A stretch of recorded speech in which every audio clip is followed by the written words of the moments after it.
Darrell Miller's shoulders were hunched against the bite of the early December wind, and his collar was turned up to shield his face. He seemed to be just another of the poor men who shambled their way to work every morning down this main street of the city's once well-to-do north side. None of the others on the street paid any attention to his passing, and that was fine with him. He paused at the corner to glance back the way he'd come. Only then did his nervousness reveal itself. There was a grimness to his expression and a wariness in his dark eyes that set him apart. He was no mere working man heading for his job. He was a hunted man. Behind him, the street appeared normal. Traffic was the same as always, yet he knew there was no safety on this corner. He had to keep moving. He had to hide, to disappear. Shoving his hands deeper into his pockets, Darrell started off again. He wasn't sure where he was going. He just couldn't let them find him. Not after last night. Memories of the horror he'd accidentally witnessed assaulted him, and he mentally prepared himself for what was to come. Though he longed to believe there was hope, he knew there could be no hiding from them forever. They were relentless. They would never give up looking for him. Silently, he cursed God for what had happened. At 23, he was an ex-con who was trying to build a new life for himself. But he realized now that he might as well be dead. They would never let him live, not with what he knew. He'd taken a job on the late shift, hoping to steer clear of the ugliness of the drug gangs. Yet the events of last night had proven to him how stupid he'd been to think he could escape his old life. He tried to avoid any contact with his old friends, staying as far away as he could. But in spite of all his efforts, he was trapped now, and he doubted he would be able to break free. Why now?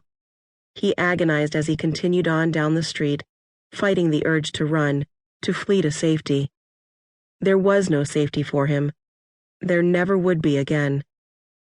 Darrell heard a car coming.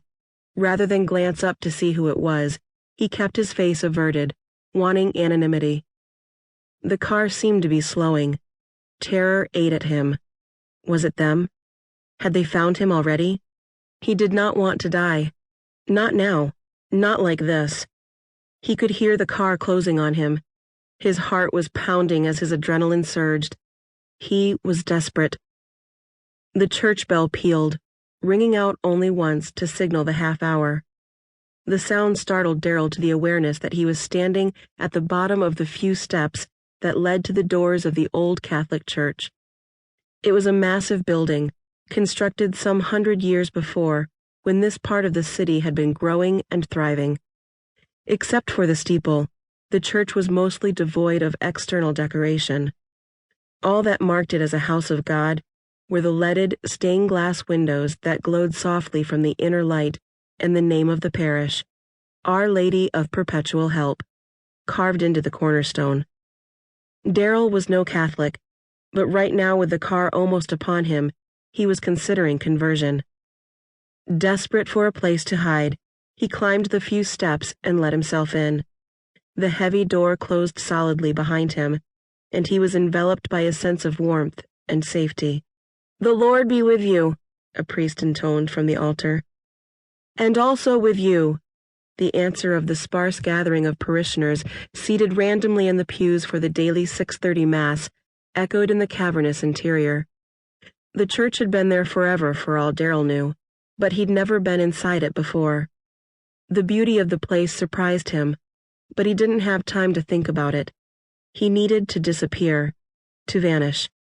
He moved forward a few rows and slid into a pew close to a side door in case he needed to make a quick exit. There were several other worshippers nearby, but he didn't pay any attention to them. He faced forward. He did not look back. For all that most of this part of town was starting to fall down, Our Lady of Perpetual Help Church stood as testimony to the beauty that could still exist in the world. The ceilings were high and arched, the walls were painted pristine white, and the ornate trim was gilded. Biblical scenes were highlighted in a rainbow of colors in the stained glass windows.